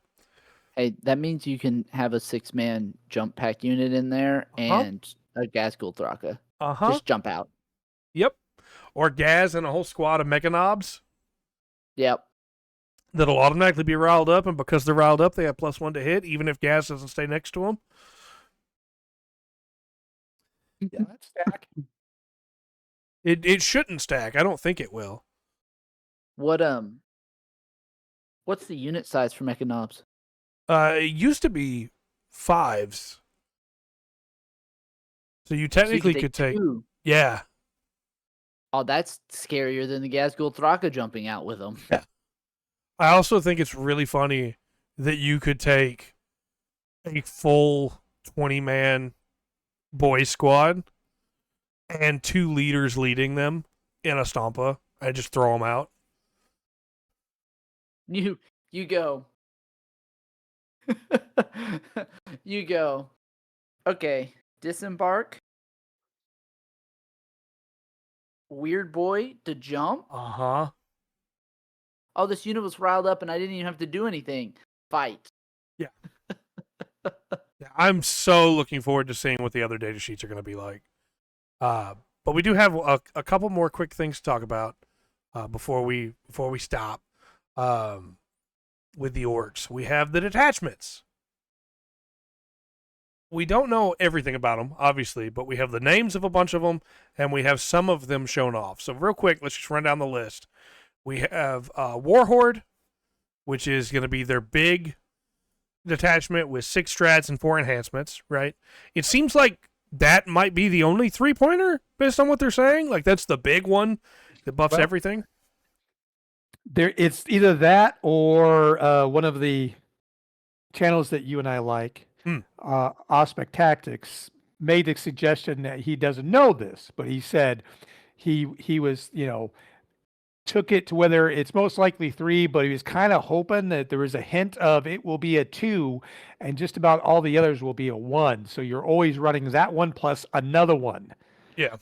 I mean, it definitely could be. The way they word it is like, this is your general detachment. Everything else is hyper-focused. Right. So it very well could be. And if that's the way they want to do things, I actually think there's a lot of play there, because then you have 14 1-pointers that you could do any combination with that you want. Right. But that's your big one. And then Green Tide is lots of boys. Bully boys will be knobs and mega knobs, which is terrifying to me, by the way, with the new data sheets. Tactical Brigade is battle line storm boys, just like it is right now. And advanced forward operations, they say, so probably focused on commandos, things like that. Rekkas will be tank busters and breaker boys. That's what the Rekka crew is called, breaker boys, for their melee data sheet. That's terrifying too, but it also says it lets your war boss wear a pirate hat. So there's that. They're going to combine that with Freebooter crew, maybe. Yeah. The big hunt is Beast Snaggers. It says Beast Snaggers do what they do best. Fight the biggest gets around. I love my Beast Snaggers. I'm so excited for that. Madcap Mechs is mechs and big mechs tinkering with inventions. And it says here, which might sometimes give the opponent an invuln save. So that's really fun. Looking forward to that. My wife's favorite, Dread Mob, which is your Death Dreads, your Killicans, and your other walkers. The way that it's worked before, you push the button and you get an effect that could be good or bad for you. I assume it'll be the same way. Blitz Brigade, which is battle wagons. Cult of Speed, which is war bikers to give them battle line, and then theoretically would also be the rest of your buggies and stuff. Go with all the new bikers that are coming out. Yep. Flyboys is a really interesting one we didn't know about before, which is Ork aircraft can get riled up or get better when they're riled up, and then also take up less space in your strategic reserves, and then also one of your planes can be your warlord. Oh, for an interesting air war. That's kind of Really cool. That's kind of like the tank detachment for Space Marine. Yeah. Then we have Warband, which is all about your psychers, you know. Then Runt Swarm, Shooter Boys, and Brute Bosses are the three they gave us a little closer look into. So the Runt Swarm, I'm going to bring this image up here, make it bigger, is for sneaky little gets. Friendly Gretchen have battle line, and when a friendly Gretchen unit is selected to make an advanced fallback move, it doesn't prevent them from being eligible to start an action. As a one-pointer, I think having something that buffs Gretchen and makes them battle line is super cool. How many are Gretchen or any unit? It depends. So with the Codex launch, you will be able to take a 10-man grot or a 20-man grot without the runt herd if you want to. So you can either take 9 in a runt herd or 10 without the runt herd and double that. 10, so 20. Mm-hmm. Their battle line, so 160. Yeah. You could run 160 grots. So there used to be a way to play orcs back in, I want to say it was 5th edition, called the Grunt Revolution, or the Grot Revolution, spelled wrong, of course, and you could just play all grots, and this sounds like it's a way to let you do that again, which is really cool. They have a couple enhancements here. One grot unit can have -3 detection range, and another one can have Scout 6. So, just, yeah. You want some grots to run around and do objectives for you? 1 DP, most likely. Here you go. And then, having seen everything else you gentlemen have seen, you might not like this one, but the Shooter Boys detachment, Daka, friendly Orcs infantry units' ranged attacks have assault at all times. Not just when they're riled up. They already can reroll advance rolls, but now they'll have assault all the time. And while they're riled up, they get +3 to their range.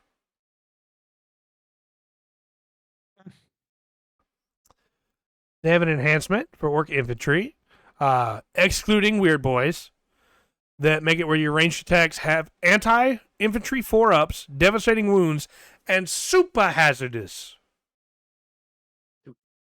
Super hazardous is each time a unit selected to shoot, after that unit has resolved all of its attacks, make 2 hazard rolls for that unit for each super hazardous weapon you selected in the select weapon step. But you get death wounds and anti-infantry 4-up, you know? Don't you want to roll that super hazardous? If I was RJ, sure. If I was me, no. Also, the targeting squigs enhancement is for big mechs, big bosses, and war bosses. The unit range attacks, excluding Torrent, have +3 more range. So you'd have +3 already because of the detachment, and this enhancement would give that unit that the big mech, the big boss, or the war boss is leading +3 more. So there'd be +6 just for that unit. It's a lot of range. Mm-hmm. And then they show off a strat here, which is for the Runt Swarm detachment. It's 2 command points, but when a friendly Gretchen unit was destroyed, you can use this stratagem and bring it back in full strength and strategic reserves. Yep. That's awesome. They used to have a lot of strats that did that before they took them away with codexes. There's also one for the Shooter Boys where for 1 CP, you can give them sustain hits 1 on an infantry unit. And then the only thing we get to see from the Brute Boss detachment is the rule, the detachment rule, and one of the enhancements. But the detachment rule is when a friendly war boss model is destroyed, if this unit has not been selected to fight this phase, roll a d6 with +1 to the roll if your unit's riled up. On a 3-up, do not remove the war boss from the battlefield after it's fought or at the end of the phase, whichever comes first. That war boss model is removed from the battlefield. That's just a detachment that makes all your war bosses fight on death. Guess who's a war boss? Gazgul Thraka? Gazgul Thraka. Nazdreg that we talked about last week. Mozrog Scragbad. They're all war bosses. Hey, do you see the enhancement? Uh-huh. For the war boss, Blitz boss, a transport unit excluding walkers, so it won't count the Stompa, unfortunately. The unit embarked within it has +2 move and +5 up invuln. So you mean my trucks can now have +2 to their movement, which I think is already 12, so Yep. we're moving 14 before advancing. Yep. And you're And, rerolling advances. Yeah, and I get a 5-up invuln save. Uh-huh. Now you got to keep that transport alive so that your war boss can get out and fight on death, you know? Yeah. And they specify here that this will be a 1-pointer, and they've been wrong before, but if they're not, that's a really hard 1-pointer to turn down. 1-point war boss fight on death? Yeah? Yeah, I do that. So, as we can see, orcs are going to be very, very strong this edition.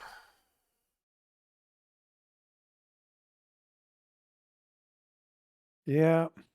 So they're thinking that the base detachment's going to be Warhorde, and then you're just going to take whatever you need to buff everything else. That's the idea right right. now. Possibility. We'll see I for like sure. But I think Well, it'd be I really just- cool if 14 of them were 1-pointers. I just had a scary thought though for other armies. Oh, for what becomes the general one? General one for each one. So we know, and I hate to bring it I hate talking about them, but it just, since they're next. But if this is true, and the rumor is that they're getting rid of the Oath of Moment as the army rule and bringing back the Doctrines. doctrines, but then you have Gladius. What are you going to do with Gladius? Because you're not going to have Becomes doctrines the twice. Oath of Moment detachment. Becomes the Oath of Moment detachment, which will be the 2-point, and then you can add 1, so you get Gladius plus Oath of Moment still. Yeah. That's possible they nerf Oath of Moment if they decide to do it that way. Yeah. But which I would hope they would, but it definitely could be. It'd be something to be concerned about, I think. Or happy about. Right. I hope you if they do kidding? that they also go ahead and do each of like Hammer of Avernii and the Spear Talon and the Shadow Mark, that they do all of those as the general as well for those individuals. I doubt they would, but it would be cool if they did. Yeah, I mean, I'm still hoping for individual codexes for everybody, even though I'm sure that's not going to happen. Yeah. All right. Any other thoughts on the Ork Codex then before we get it in our hands. I know next time we record, we won't physically have it, but it will probably already have fully been uploaded, so we will know it. Come on, I have faith in the Warhammer community that if somebody gets it early, they definitely will not do that. Honestly, I'm shocked we don't have it already, because normally LGSs get them early, and or like playtesters get them early and just leak them all. As soon as we're done recording, that's the first thing I'm checking. But all right, well, if there's no other thoughts on that, we'll move into our final unfortunate bad news, which is I'm already staring at it. the price increase. RJ, if you're staring you at wanna- it, you want to talk about it? You want to tackle it? Sure.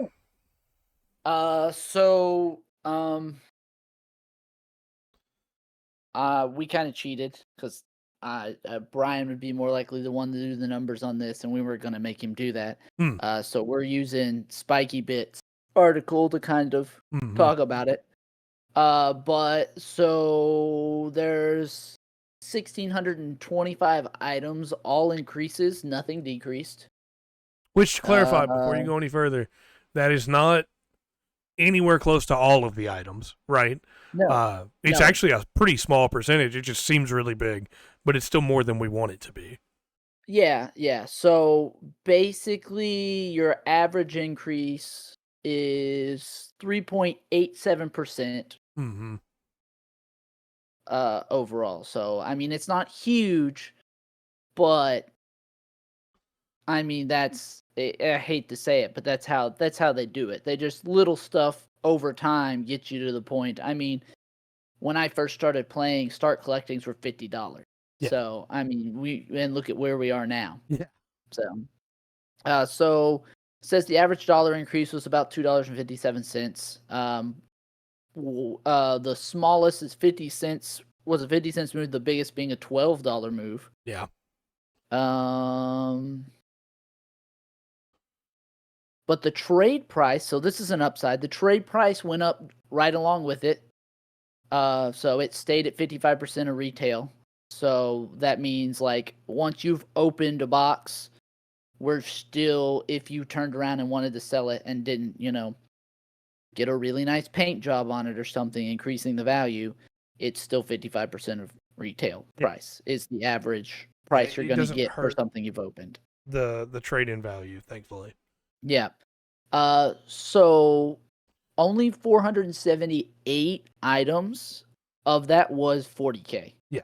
So I have that. That's not too bad right now. It looks like they averaged a 3.73% increase. So, but we are the biggest one to do that. And then to go right along with that, the second biggest change was brush, paints, and hobby supplies. Yeah. So all of your paints and stuff are going to go, not all of them, but some of the paints and brushes and stuff are going up. But they had a actual bigger increase than the models they did. This, surprisingly enough, seems like it was much more targeted towards the hobby side of this than it was the actual models. Yeah. Because that's 359 items at a 4.34% average. Right. So, let me scroll down. All right, this is one that'll probably everyone will want to hear. So they've got a box. What's your box sets?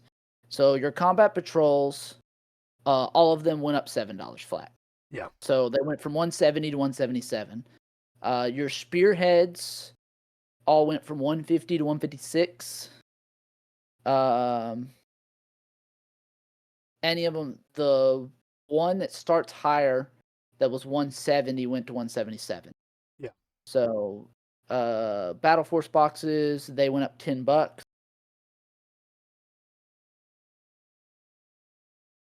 Not all of them, just Chaos Space Marines Space Marine Warband, the Astra Militarum Platoon, Tyranid Swarm, and Necron Host all went up $10. I assume the new ones will all come out at that price. They'll come out at that price range, most likely, yes. Yeah. The starter set went up $5. So and honestly, I saw that coming. I mean, we were talking about how good a deal it was. I saw that $5 is not bad for that. No. Looks like Kill Team starter set went up 4.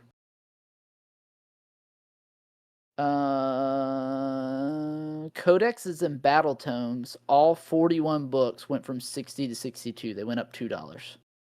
Yes, for the current ones. The new ones will be cheaper. Yeah, well, they'll half them. They won't have all the stuff in them. You can buy them into that. Yeah, Now, 40 here's the is stuff, what they're supposed to be launching. Here's the stuff that Brian's going to hate. So, Primaris Impulsors went up to 94. Heavy Intercessors went up to 68. Assault Intercessors to Jump Packs went up to 62. Brutalis Dreadnoughts went up to 89. Redemptor Dreadnoughts went up to 85. Ballistaris Dreadnoughts went to 76. Repulsors went up to 100. Repulsor Executioners and Land Raider Crusaders and Redeemers went up to 120. And then faction upgrades and transfer sprues for everything. Well, Ultramarine, Blood Angels, Dark Angels, Black Templars went to 37. So I have a theory as to why all this happened, but I did want to mention real quick that on a model-to-model buying basis, you're not going to see a huge change. Like the Sanguinor, for instance, went up $1.50. You know, the upgrade sprues for Raven Guard went up 75 cents. You know, you're not going to see a huge increase on any one thing. It will add up, of course, but I believe this is probably because the codexes got cheaper. They're offsetting the codex being $40 instead of $60, and making it up where they can.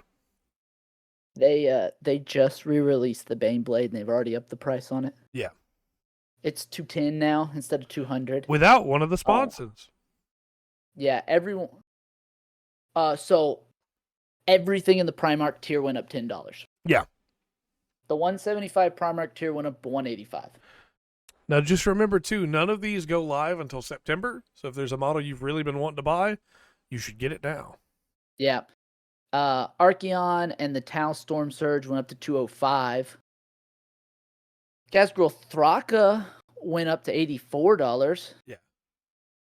The Spartan Assault Tank for Astaris went up to $125. Then we get, this is where it's going to be a kick in the teeth. This is the Paint and Hobby Supplies. So base layer, dry, and technical 6-packs went up to, only went up about $1.30. Contrast shade and air 6-packs went up $1.80. Spray cans went up to $150. I'm assuming that's the pack of them. The box. Right. The water pot 6-pack went up to $72. Which this stuff right here that we're talking about at this point, this will affect the consumer, but this is buying stuff like a store would buy it. So like if a game store or something would buy it, they're buying 6-packs of it to put like up on their shelf. Yeah. So like if the dollar something you said for a 6-pack divided by 6, you're talking less than somewhere between 15 and 20 cents a pot. Yeah. Call it the way the Eagles call it. Yeah. Their spray cans were already stupid expensive, so them going up $6 is still rough. Well, and the truth of it is, if you're somebody that's getting into the hobby and you're going, I can't pay that, you probably shouldn't be buying GW spray cans anyway. No. You should be getting Army Painter, and definitely don't buy their water pots. I tell people all the time, I said, I would, for your first big like push into the army, I said buy Citadel. Yeah. I said pay the extra money, buy Citadel. Get used to spray painting your stuff. Yeah. Where you can't. And I said, and once you've used that whole bottle of Citadel primer, you can go to Walmart and buy their cheap 2x coverage primer, and as long as you're not heavy-handed with it, it primes just the same as the Citadel. Yeah. So, but The specialist games are getting an increase. It looks like all the Blood Bowl teams are moving up to $58 a piece. Necromunda gang boxes are going from 53 to 55. And the larger Necromunda kits are moving from 94 to 97. Kill team boxes are going up to 72 instead of 69. That sucks. That hurts because Yep. a lot of those kill team boxes are how you get some 40K stuff. Some very good 40K stuff, like the Tank Busters. Yeah. The core book though only went up $1. That's because nobody's playing kill team. Anyways, no, and even then you can get the whole book online. Yeah. I shouldn't say that, but it's true. I also probably have people mad at me that say nobody's playing kill team, considering they had a kill team tournament at the one of the tournaments we were talking about. Well, there you go. But your average store doesn't have kill team players in it. Yeah, typically. most people buying kill team right now are buying it for 40K. I'm gonna fight BattleNet. Anyways, it looks like this is all AOS stuff.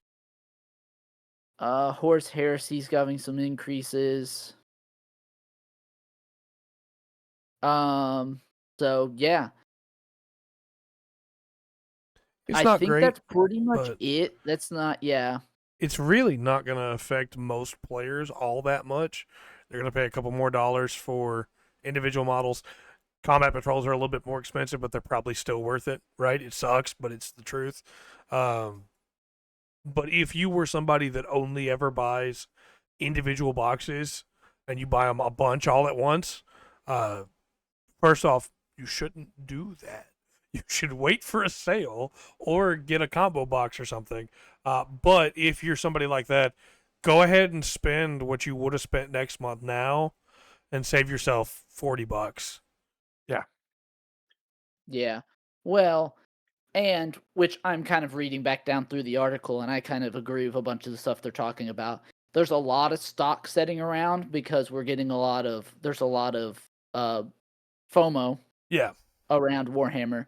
So what's ending up and happening is people are wanting stuff really quickly and are not wanting to wait. Yeah. And so they're buying these big combo boxes when they come out, like the kill team stuff and everything. They're buying the big boxes of it. And then they're reselling half of it, getting their money back basically on it, because people will pay a little bit more to get what they want instead of buying the big box. And then when the retail comes out with the individual boxes, there's a lot of retailers, some of the bigger retailers around here, our stores can't hold almost near anything, at least not in the town I'm in at the current moment. I know the one 30 minutes south of here, he's holding a lot of stuff. I walked through there the other day, and he's got a lot of the new stuff in there. I mean, it's sprinkled in, and there's some of it. There's not a lot of it. Yeah. But he's holding on to a lot more stock. That I was surprised some of the stock he was holding on to. Yeah, the old world being there really surprises me. I don't think he's selling a lot of that. No, I don't either. But, if you're going to have some of it and you have the money, you might as well have all of it. Yeah. But the big thing is, and they're talking about it in this article, is the only way right now to get a good deal on Xenos models is through big boxes. Yeah. Is through like your big kill team boxes or your battle force boxes or combat patrols or stuff like that. It's the only way to get good stuff. That Exodite box was like gold for me because I got the new Eldar and I got a whole bunch of orcs. Yeah, well, and that in lies the problem. If I'm only running one army, which most people are, and if they are running more than one army, it's not weirdos. I'm running two very, very different armies from each other. So, like, I have Space Marines, I have Codex compliant Space Marines, which can run as any of these Space Marine factions. So there's my, 4 or 5 different armies. And then I've got one outlier that's like Xenos or something like that. Tyranids or something. Yeah, and a lot of those boxes, you might get lucky and, I get something for both. Yeah. But a lot of times you don't. So you're Right. always trying to sell the other half of that. And then a lot of times you get stuck with terrain and stuff like that you just don't care about. Yeah. Absolutely. So, and then they said, so there's a lot of people setting on stock. And then the stuff that people do want, they're having supply chain issues with. They're getting sold out, not having any more of Yeah. it. Like the And Exodite so, Like box. like the box. Expedite. So it's just kind of like, it's like we're having two problems you wouldn't think you were having at the same time, but we are. Yeah. Because it's stuff people don't want, people are setting on forever. But everything that people do want, you can't get enough of into the store. So, and with the way that GW runs all of their store stocking, they have a bestsellers list. And so the store has to keep that bestseller list cabinet full of what's on that list. If they're missing any of it at the end of the month, they have to order more to put on the shelf. Because if a GW rep or something comes in and sees there's not stuff on the shelf, they can get in trouble. Yeah. And so typically a lot of stores will have the bestseller shelf, which is the one, we all see. You walk in and go, what is all this crap on here? Yeah. I mean, like, I have 20 million of whatever this unit is. I don't need more of it. And then usually the rack next to it has a bunch of stuff, and you're like, oh, this is all the new stuff. This is stuff like that I probably want or need or something like that. And that's typically your store shelves. That's the shelf that the store owner is personally going in and ordering stuff for. Ryan, did you say you had a question? I didn't have a question. I was going to say the difference, your intercessors, battle sisters, absolutely. Rubik Marines, Deathcore Krieg. It's a lot of battle line. It's a lot of battle line for the most popular factions, and then it's a choice of monster and vehicle units from some of the best selling armies in the game. Right. Yeah. So it's a couple demon Primarchs, a couple tanks for the Space Marines, and then a couple of the bigger vehicles for some of the chaos stuff, and that's your bottom shelf. And then the next two shelves up are battle line characters, not epic heroes typically, but just regular character models that people need to run every day. And then the top is usually a little bit of paint, some brushes, and maybe like some white dwarfs or something in the corner. Like, don't that's even get me started basically on Horus Heresy. Every shop I go into, it's the same thing. It's the exact same thing. Nobody's buying it, but they have to have it. So there it is. Well, at least it's easy. They can just leave it there, and then when people want to order it, they can just ask to order it, and they're like, oh, I don't have to reorder anything on the shelf. Yeah. It's just really frustrating as somebody that likes to buy Horus Heresy Dreadnoughts because they're still in Legends. It's really frustrating for them, too. I'm sure it is. They spent $2,000 or $3,000 on that shelf, and nobody's touched it. Yeah, I'm sure it is. I don't need another Land Raider. I'm sorry. That's what I should do. I should go buy a Land Raider for Horus Heresy, and I should Emperor's Children it. Oh, 100%. Take a bunch of bits and stuff and put it on it. 100%. All right. Well, gentlemen, do we have any other thoughts on this price change? It sucks, but not much we can do about it. It's better than the last one for sure, but I wish we didn't have to deal with it. You mentioned the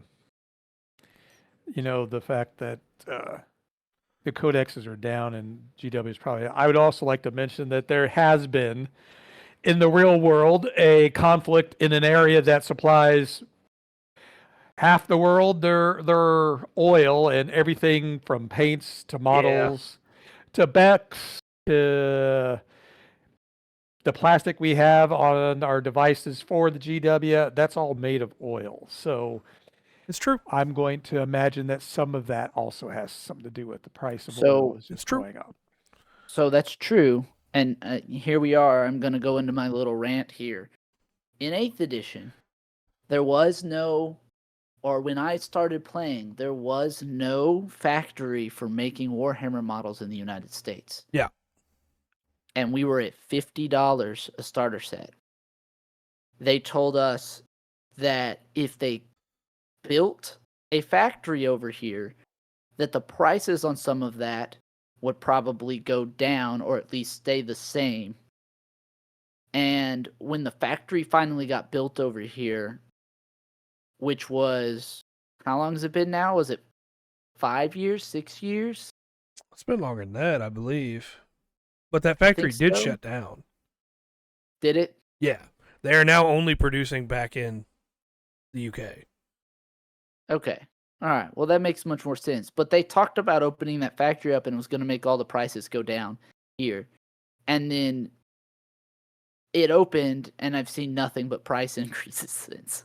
Well, Why it's... did Oh, why go did it ahead, shut Brian. down? Sorry. Why did So it shut down? part of the problem is that GW had two companies within itself, Forge World and regular GW, right?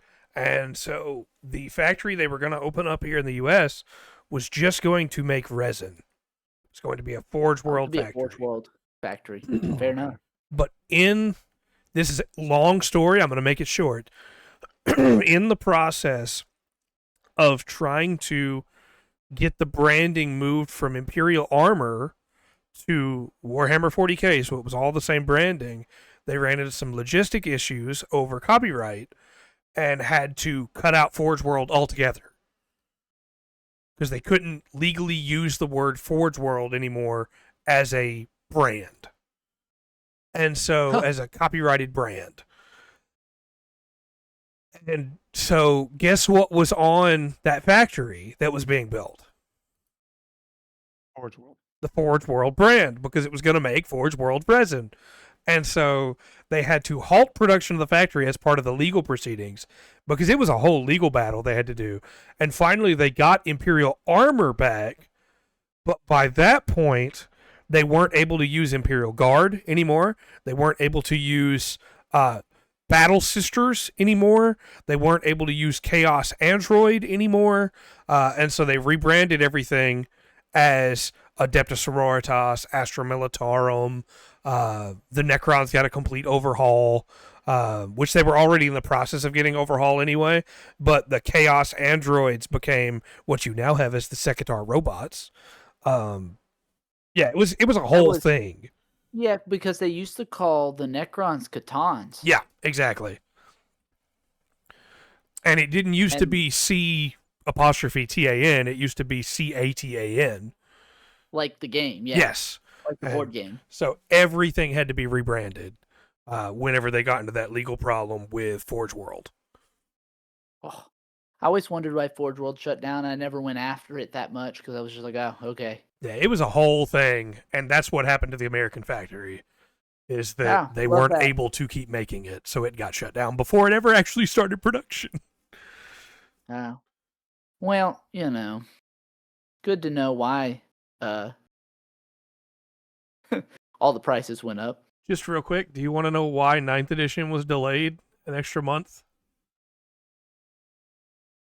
One of the factories over in the UK had a bat in it that was part of an endangered species.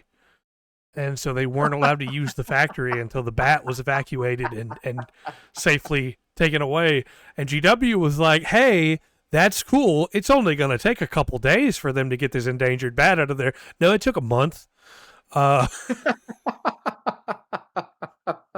And so when you see things like that Destrier Sprue 2028 and you go, oh, well, how could GW be putting stuff off? Just release it now. That's why. They put things off because they never know what's going to happen anymore. Well, makes you feel a little better about the price increases, I guess. Yeah, I still don't like it, but... Well, yeah. You got to run a business at some point, I guess. Yeah. Everything costs money. Unfortunately. Too much money. So, Brian, you buying the physical, limited edition of the Codex? Probably not. Yeah, I'm not either. I mean... Hey, look, I still think they should just sell a code. I agree. If I did, I would hold on to it to see if it had any value in 3 years. That's the limited edition, RJ. Oh. I've been sent pictures. Yeah. Oh. That's the limited edition. Oh, yeah, I saw the front page of this. Somebody leaked it or something. Yeah. That's cool. It comes with a fancy sleeve. I I mean, Eh, I might get the Space Marines, obviously, since I'm so I into Space Marines, but I wish it looked more like the Space Wolf limited edition codex Yeah, that came I'm out with this you. edition, the last edition. This is the regular one. I'm probably just gonna get the regular ones, all edition, unless there's a really, really There's beautiful one. But if it's just that, gonna be the same art with some gold on it, I'm probably just gonna get the regulars. yeah, well, that's such a cop out. Mm-hmm. That's dumb. The sleeve is almost cooler than the gold on the. Yeah, but you know that sleeve's like a piece of freaking cardboard Oh, or something. 100%. Like it's Yeah, gonna fall apart. no doubt. All right. Well, gentlemen, is any other thoughts before we wrap things up tonight? We've gone almost 2 hours, but we had a lot of good stuff to talk about. Oh, I think we're good. I think 2 hours is good. I think people are gonna go, "What the heck?" yep. All right. Well, like I said, by next week, we'll almost assuredly have somebody fully leaked the Ork Codex. I will put a comment myself in the comment section when this goes up if it leaked before we record next week. But all things told, I'm pretty excited for it. I really, really want that codex. I want to see what Mazrog looks back. He is my boy. He is my war boss. You guys can have your Gazgul's Rakas, and I'm probably going to get Nazdrik too, but Mazrog is my boy. And I want to see what his big Smash a Squig does. So he rides the great white squig. I would giggle if they legend it. There's no way they legend him. He's one of the few named war bosses they have left. I know, but just because you're so excited, that would just be. I'd still play him anyway. Well, that's me. true. Actually, they don't legend them. They just take them off to sale and And guess what? My Gazgul Thraka rides a great white squig. How strange. Ah. All right, though. Every play group has a tray in it. I hope so. We need to have more me in this world. It's funny. Oh my god. Also, I know Brian's been talking about. I know we need to end this, but Brian's been talking about posting in the community tab on the page. There are a couple new posts in there, and we will try to, or at least I will try to post the paint stuff that's going on with some of our armies and stuff, and maybe some of the games if we get some games in here. I did take pictures up to round 4 um, of our game this weekend, RJ. Yeah, Nice. you can throw those in there if you want to. We probably won't have a game to talk about next Monday unless we play during the week, because this weekend's gonna be, unless y'all two play, I'm swamped this weekend. So We might be. Somebody's got girlfriend duties. We can talk shop on schedules after this. Yep. All Well, right. Brian, I would like to not die, and next weekend's her birthday. So. Yeah, that's fair. No, you're good. I understand. It's a legitimate thing. Well, in the process of me not having to be up all night editing this, I've been Trey. I'm Brian, and I told you Ultramarines have been nerfed to ridiculousness. And I'm RJ. And we've been the low rollers. You want to send us off, Brian? Yes.